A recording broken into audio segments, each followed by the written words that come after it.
Halo, selamat datang di channel ini. Hari ini kita coba akan bahas Volvo 960 GL atau non turbo.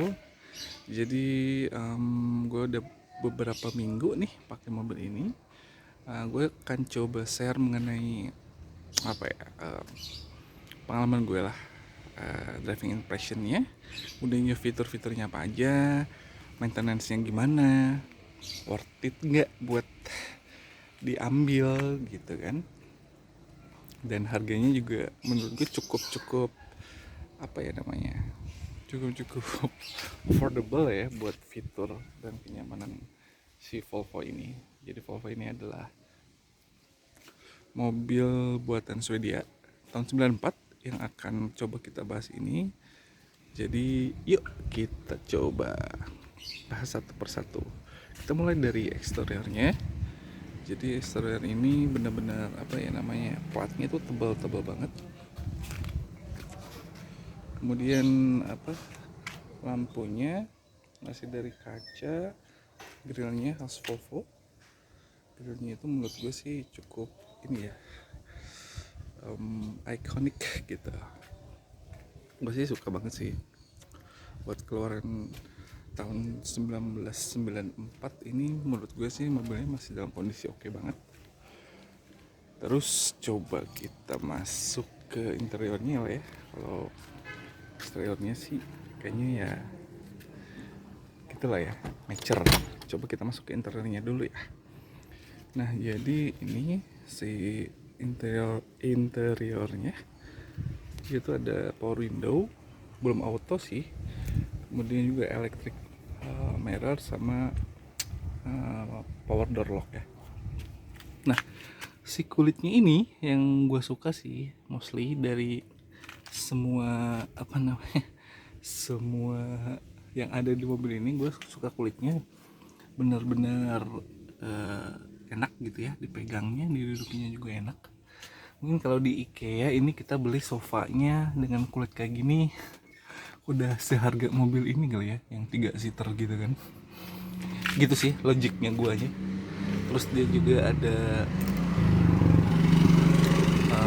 ya lampu, terus ada penerangan ini nih, penerangan interior light gitu kan.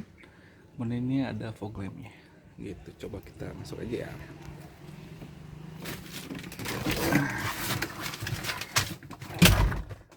Inilah kira-kira interior depannya. Coba kita start di engine. Apa namanya, si kuncinya tuh gini ya, bener-bener kayak kunci motor gitu. Nah, masukinnya di sini nih. Set. Coba kita start up. Nah, masih apa namanya, masih cegur lah ya. Sekali starter langsung hidup. Ini AC-nya masih manual. Coba kita nyalain dulu AC-nya. Cuman dia tuh arah semburannya tuh udah lumayan lah ya, ada ke depan, ke belakang, sama ke kaki, sama ke apa, atas bawah gitu kan. Ini juga ada buat defoggernya gitu sih. Terus AC-nya juga ada di depan ada dua, satu jadi 4 ya. AC-nya tuh dingin banget, beneran dingin, kayak mobil baru menurut gue, nyaman banget. Kemudian ini tuas transmisinya tinggi ya, jadi gampang diraih gitu. Kemudian juga AC-nya masih apa namanya, manual. Ini buat nyalain AC-nya, ini buat sirkulasinya. Terus ini ada si kayak laci gitu, kita coba buka lacinya, ada si cup holdernya. Tapi ini walaupun cuma tipis gini, tapi ini sih aman sih kalau kita naruh gelas gitu ya. Di sini masih apa namanya, masih ke catch lah gitu. Terus dia juga dalamnya ada lampunya, jadi kalau malam ke ini apa namanya,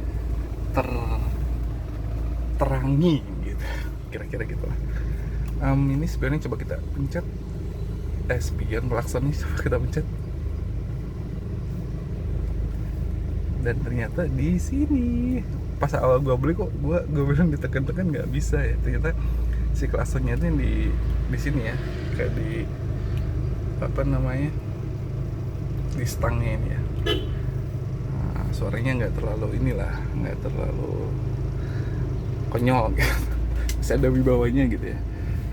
Basically sih gue seneng banget ini, kulitnya benar-benar bagus. Kemudian ini juga masih manual sih. Terus di atasnya itu belum ada lampunya, tapi udah ada kacanya sih. Di sini juga udah ada kacanya.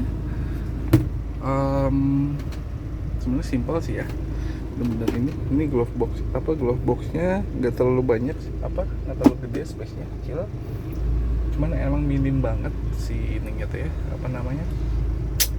tempat penyimpanannya itu. Tapi di sisi lain ini speakernya itu ada banyak gitu. Jadi speakernya itu total ada 1, 2, 3, 4, 5, 6, ada 6 speaker dan 2 tweeter ya. Pas gua baru beli ininya nggak nyala sih, 4 speaker udah gua tambahin. Ini juga single din-nya bawa aftermarket ya. Terus gua beli ini si Orca made in China gitu. Tapi ya buat audionya oke sih, lumayan nggak terlalu kusut gitu ya. Aduh, ini radionya masih kurang. Nah terus dia itu dapat giniannya nih, jadi soalnya ini kalau dilepas gitu ya, kalau dilepas itu si sensornya tuh nyala jadi berisik gitu. Jadi kalau kita lagi idle kayak gini nggak harus masukin si buckle beltnya, cukup pakai itu aja gitu. Coba sekarang kita ke belakang. Nah sebenarnya space di belakang itu cukup sih ya, nggak lega-lega banget, cuman cukup aja. Cukup nyaman sih, nggak yang sempit-sempit banget. Untuk tinggi gua 181 cm, ya gitu deh. Tapi enak sih, yang jelas tuh si kulitnya tuh empuk gitu, masih empuk-empuk pokoknya. Terus dia tuh ada dapat kray belakangnya, terus masih manual sih, tapi menurut gue itu membantu lah ya, tidak terlalu panas. Kemudian juga ini kayaknya add-on sih, lampu baca gitu. Nah kira-kira kayak gini lah layout dari depannya gitu. Nah menurut gua sih ini bener-bener classic car gitu, jadi elegan sama mature aja gitu, nggak terlalu yang agresif ya. Oke, coba kita ke belakang ya. Bagasi maksudnya. Di sini juga antenanya masih yang tinggi gitu. Coba kita buka bagasinya. Nah, bagasinya itu menurut gue sih gede banget sih. Ini size koper yang full size gitu ya, yang large. Bisa berapa ya? 2 oke, 3 oke sih. Jadi kalau belanja bulanan masih aman gitu.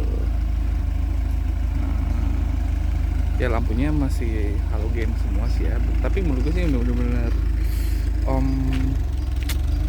klasik aja gitu ya. Ya nggak klasik-klasik banget, cuman kayak mobil tahun 60 tapi 90-an banget yang jelas.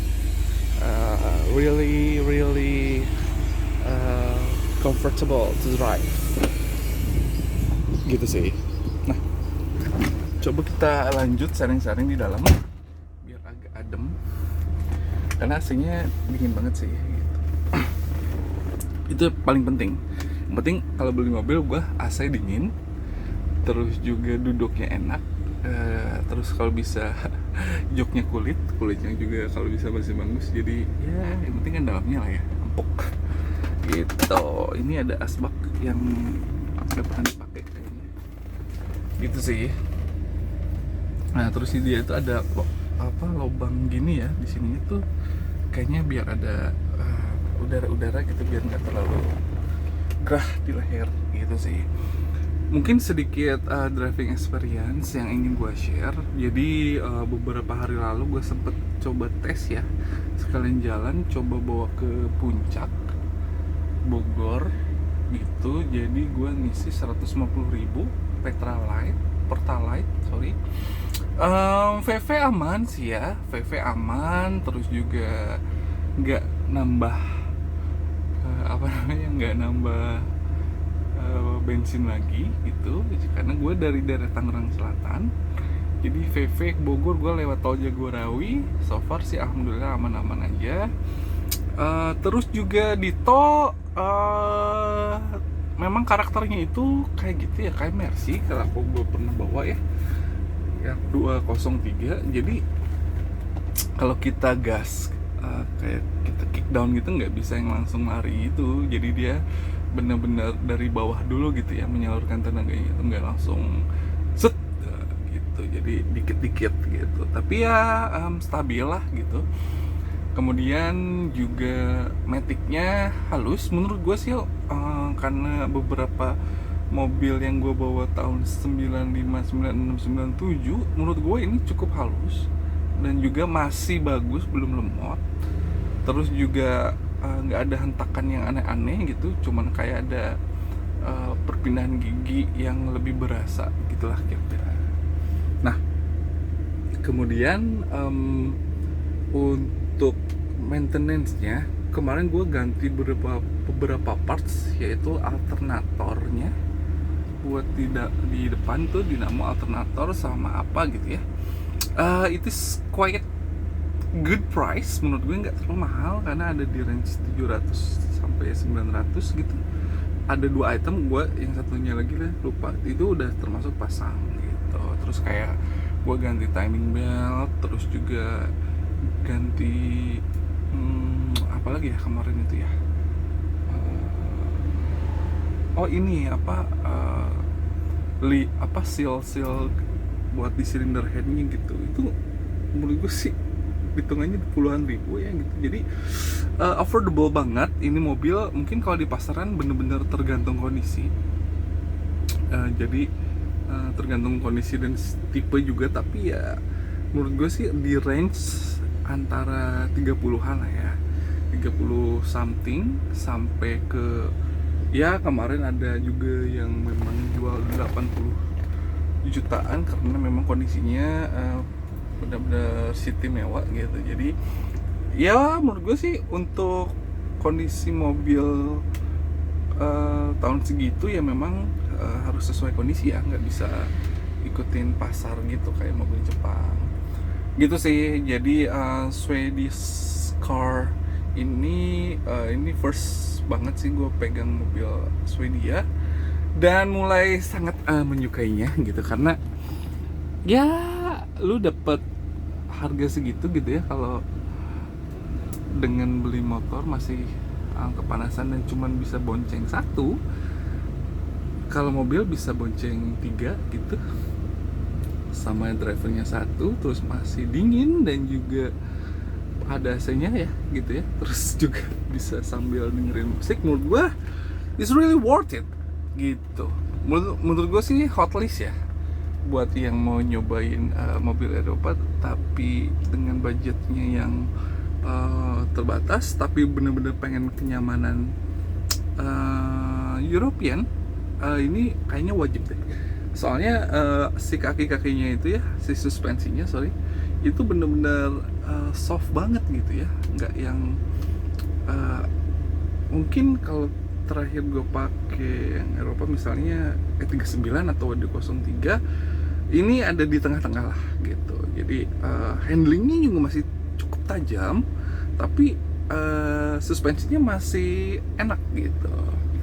Gitu sih. Apalagi ya, terus kalau misalnya mau beli ini, perhatikan menurut gue sih interiornya sih ya.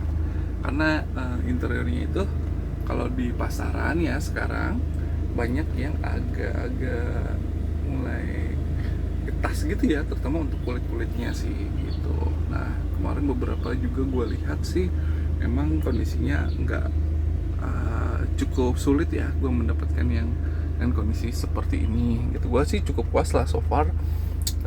dengan membeli mobil ini. Jadi gue merekomendasikan sekali kepada yang lihat ini buat coba membeli Volvo 960 ini. Tapi gue sih karena gue belajar ya, jadi gue ngambilnya emang yang benar-benar basic ya, nggak yang si turbo atau yang royal atau S90 yang lebih modern, karena memang secara budget juga lebih mahal ya. Tapi so far gue sih buat daily driven ya, artinya bener-bener gue pakai gitu ya, bukan di los aja. Gue pakai keluar kota juga ya. Puncak udah luar kota lah ya, belum ke Bandung sih, tapi pengen cobain. So far gue bener-bener pas gitu. Jadi mungkin itu dulu yang gue bisa share. Thank you udah nonton. Sampai ketemu di video selanjutnya. Bye.